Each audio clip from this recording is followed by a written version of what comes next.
Bonjour les amis, c'est Audrey de Zoom Thérapie. Je suis ravie de vous retrouver aujourd'hui avec Nathalie Lambotte. Donc aujourd'hui, nous allons faire une interview constellation familiale et thérapie systémique parce que Nathalie est une professionnelle sur le sujet. Voilà, Nathalie a beaucoup de casquettes en tant que thérapeute. Donc si tu veux peut-être te présenter, faire un petit peu le tour succinct des activités avant de rentrer vraiment dans le vif du sujet et de nous expliquer qu'est-ce que sont les thérapies systémiques et les constellations familiales. Ok, donc en fait, c'est vrai que ça fait une vingtaine d'années que je suis active dans le champ des thérapies. Et voilà, par mon chemin personnel, j'ai essayé plein de choses personnellement pour moi. Et disons que petit à petit, j'ai vraiment trouvé ce qui moi me paraissait le plus puissant et efficace. Et notamment, il y a les constellations familiales. Voilà. Et à côté de ça, en privé, j'aime aussi beaucoup donner avec mes mains. Donc je pratique aussi des soins par le toucher, massage. Voilà. D'accord. Donc, alors, qu'est-ce que sont les thérapies systémiques et les constellations familiales? Choses qui sont vraiment très à la mode en ce moment, mais qui apparemment sont très très performants. Oui. Écoute, en fait, tu sais, tout système interagit. Et donc, par exemple, dans une famille, c'est vrai que les éléments du système sont liés. Et non seulement de notre famille actuelle, mais également, on porte les mémoires des générations qui nous ont précédés. Voilà. Et très souvent, dans cette vie-là, parfois, on a des blocages et qu'on n'arrive pas à débloquer, c'est le cas de le dire. Et on peut essayer plein de thérapies différentes et voilà, ça revient. Par exemple, assez souvent, il y a des personnes qui n'arrivent pas à s'engager dans des relations ou qui ont des blocages avec l'argent, des blocages financiers ou qui n'arrivent pas à prendre leur place dans la vie, dans un travail ou qui n'arrivent pas peut-être dans des relations où il y a à s'engager ou quand ils sont engagés à avoir d'enfants, par exemple. Et au fait, on remarque en montant la constellation de la personne, et j'expliquerai ça après plus en détail, qu'en fait, c'est parce que dans les générations qui ont précédé, un événement a été mal vécu. Et du coup, en fait, c'est comme si l'énergie n'a pas pu être libérée à ce moment-là. La charge émotionnelle était trop grande. Et du coup, ce qui s'est passé, c'est que les descendants, ils vont porter cette mémoire. Et donc, comme par hasard, en fait, le fait qu'eux, ils revivent la même chose, ils répètent, ça va permettre maintenant de mettre en lumière l'événement qui s'est passé avant. Et donc cet outil, en fait, est hyper puissant parce qu'on libère non seulement pour soi, mais également, les aïeux, on me dit quelque part, ils sont plus là, mais aussi pour nos descendants. Donc si on a des enfants après, ou même dans une famille, les neveux et nièces, les frères et sœurs, dès que le problème est mis en lumière et libéré, ça libère vraiment toute la famille. Donc alors, pour que je comprenne vraiment bien, c'est-à-dire que tout ce qui a été mal vécu, tout ce qui a été secret, tout ce qui a été deuil, tout ce qui a été vraiment choc, ça se répète indéfiniment jusqu'à ce qu'une personne de la famille décide de dissoudre ce problème, en fait. Est-ce que c'est vraiment, ça se fait de façon indéfinie dans le temps? C'est ce que j'ai remarqué. En tout cas, de mon expérience, c'est vraiment ce qui se passe. Et au moment où on arrive à libérer, là, vraiment, on libère tout l'arbre. Alors, c'est vrai que dans les constellations, ça paraît assez magique parce qu'au moment même, il y a des choses qui se débloquent vraiment dans l'énergétique. Et après, il faut parfois un peu de temps pour que ça se matérialise. Mais très souvent, les personnes me disent « Ah voilà, le lendemain de la constelle, j'ai eu un appel d'une vieille tante ou j'ai pu rétablir un contact avec mon ex-mari. » Enfin, des choses qui vraiment se matérialisent assez vite, plus ou moins vite. J'ai entendu que ça peut mettre jusqu'à 2 ans. Voilà, pour que tout s'actualise dans la matière. Voilà. Mais assez souvent, très vite, on voit déjà des changements. Et donc, comment les gens en viennent vraiment à vouloir prendre rendez-vous avec quelqu'un comme toi?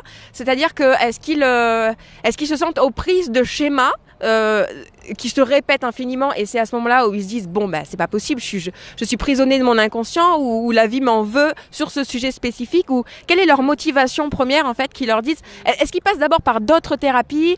Comment ça se passe en fait pour qu'ils en viennent à se dire c'est ce genre de thérapie parce que je pense que je porte quelque chose qui vient de ma famille et qui ne m'appartient pas? Oui. Je dois dire que c'est vrai qu'il y a plusieurs ports d'entrée. Donc je pourrais pas généraliser, mais c'est vrai que régulièrement il y a des personnes qui disent vraiment j'ai fait plusieurs choses, j'y arrive pas, et parfois à partir d'un certain moment, on commence à avoir conscience, tiens, mais j'ai l'impression quand même, j'ai entendu qu'il y avait eu des choses dans ma famille, ou parfois les gens ont un peu des intuitions qui font qu'elles se tournent vers ce genre de thérapie. Parfois, c'est aussi par le contact, des personnes m'ont rencontré ou ont lu quelque chose sur le sujet et intuitivement se disent, c'est une approche qui pourrait plaire. D'accord, c'est un peu comme un signe, une invitation de la vie qui se disent, ah, c'est peut-être ça en fait. Oui, voilà, ok, c'est ça. d'accord. Ouais, tout à fait. Et en fait, comment ça se passe? Parce que, donc, est-ce que thérapie systémique, constellation familiale, psychogénéalogie, ça a un petit peu la même essence, mais ça se passe de façon différente, non? Est-ce que tu pourrais nous expliquer quelles sont les différences? Oui, tout à fait. Mais donc, c'est vrai que dans la psychogénéalogie, on va principalement s'intéresser à l'arbre généalogique et ce qu'on sait, je veux dire, avec sa tête et les recherches qu'on peut avoir faites sur sa famille. Voilà. Dans les thérapies systémiques, je veux dire, on va souvent mettre en scène la famille actuelle. Donc parfois, on a une famille, un couple avec des enfants. Et donc, les personnes de la famille actuelle vont interagir et des choses vont pouvoir se révéler et se dénouer. Alors, ce qui veut dire que toute la famille se réunit en thérapie systémique, c'est ça? C'est-à-dire que les membres d'une même famille viennent pour résoudre un problème Tout à fait. D'accord. Donc dans les thérapies systémiques, c'est l'idée. Alors parfois, c'est pas possible. Les personnes ne peuvent pas toutes être présentes et on peut représenter, mais idéalement et le plus efficace, c'est en effet de demander à toute la famille de venir pour la thérapie. Voilà. D'accord. Et donc, à la différence donc, des constellations familiales, où là, on va remonter dans l'arbre généalogique et du coup, on ne va pas avoir l'arrière-grand-mère là, puisqu'elle n'est probablement plus de ce monde. Voilà. Et c'est ça, en fait, toute la puissance de l'approche. Et c'est basé sur un phénomène en physique quantique qui s'appelle les champs morphiques, voilà, qui fait qu'en fait, que tout système qui existait à un moment dans l'histoire peut être remis à jour et je veux dire on peut le recréer énergétiquement en prenant des représentants de ce système. Et donc on va accéder à des mémoires auxquelles on n'aurait pas accès même en faisant des recherches parce que les personnes ne sont plus là. Et notamment pour les secrets de famille, ça va se révéler de manière un peu magique par ce système des champs morphiques. Mais donc il y a une base scientifique qui permet de l'expliquer. D'accord. Et est-ce que tu pourrais, pour que ce soit un petit peu plus précis, pour que tout le monde puisse se faire une image dans sa tête de comment ça se passe, est-ce que tu aurais un exemple à nous donner de constellation familiale? Voilà, pour quelle problématique, qui était là, comment ça s'est passé et comment ça s'est résolu? C'est vrai que là j'en ai tous les jours, mais ce que j'ai eu ces dernières semaines, c'était une personne qui, en fait, avait l'impression que son père n'était pas son père. Voilà. Elle avait l'impression qu'elle ne se sentait pas légitime avec son père. Et en fait, en montant sa propre constellation, donc elle s'est choisie un représentant pour elle, un représentant pour son père, pour sa mère. Et en fait, ce qui est apparu, c'est que le père, à un moment, il regardait ailleurs. Donc, il ne regardait pas vers sa femme, il ne regardait pas même vers son enfant, qui était la cliente, quelque part. Il regardait vers quelqu'un d'autre. Et du coup, ça s'est un peu révélé de soi-même de faire venir une autre personne dans le champ. Et on a réalisé qu'en fait, cet homme, il avait une maîtresse. Voilà. Et à ce moment-là, avec cette maîtresse, il a eu un enfant illégitime. Et du coup, ça a été caché. C'était un secret de famille. Et au fait, cette cliente est née environ en même temps que l'enfant illégitime. Voilà, donc le père a eu 2 enfants en même temps. Et du coup, en fait, elle s'est pas sentie elle-même légitime et elle n'a pas senti que son père était le père légitime. Et une fois que ça a été mis à la lumière, et les paroles ont pu être échangées, la reconnaissance a pu se faire.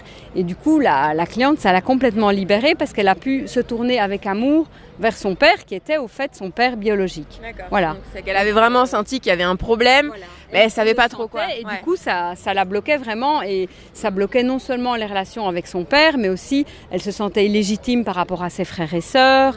Et donc, ça lui posait vraiment énormément de problèmes dans sa vie. Voilà. Donc, c'est des exemples. Et très souvent, il y a des secrets de famille qui sont révélés, justement, voilà, d'enfants illégitimes, de relations illégitimes. Ou alors assez souvent, dans des familles, presque dans toutes les familles, il y a eu des traumatismes, des enfants morts trop tôt, des enfants morts à la guerre. Et donc, comme il fallait continuer à vivre, on n'a pas pu faire le deuil à ce moment-là. On n'a pas pu pleurer vraiment la personne disparue, il fallait continuer. Et du coup, on voit que dans la descendance après, quelqu'un va porter ce fardeau et de fil en aiguille, il y a quelque chose où il y a une tristesse, il y a une lourdeur et jusqu'à ce que vraiment l'événement soit mis en lumière. Et ce qui est beau, c'est qu'après, dans les familles, vraiment, on voit que l'amour recircule, en fait. D'accord. Et c'est ça qu'il y a des réconciliations, des gens qui se parlaient plus, qui se parlent. Et vraiment, ça, on sent toujours à la fin de la constellation qu'il y a comme un apaisement. D'accord. Un apaisement du système. Et ça, c'est beau. Okay. Bon, merci beaucoup. Et merci aussi de nous avoir suivis. Donc, si ce sujet vous parle, si peut-être vous avez l'impression, pour des raisons qui vous dépassent, de revivre constamment les mêmes choses ou de porter en vous un sentiment, une tristesse, peut-être une lourdeur, mais vous ne savez pas d'où ça vient, peut-être que inconsciemment, énergétiquement, il y a quelque chose de votre famille que vous portez et qui serait bon de libérer et à ce moment-là de se tourner vers des thérapies telles que celles que nous propose Nathalie. Bon, merci de nous avoir suivis. Nous vous souhaitons une excellente journée et comme toujours, une merveilleuse santé. Et si vous êtes intéressé, si vous êtes dans le coin, parce que Nathalie est en Provence-Alpes-Côte d'Azur, plus précisément dans les Alpes-Maritimes, donc si vous cherchez quelqu'un dans ce coin-là, je vous recommande vivement Nathalie. Je vous mettrai comme d'habitude ses coordonnées dans la description de la vidéo. Et si vous êtes partout ailleurs, en France, en Suisse, en Belgique, peu importe, nous vous invitons également à vous remettre en relation avec des personnes qui pratiquent ce genre de thérapie. Voilà. Merci, à bientôt. Merci, à bientôt. Voilà.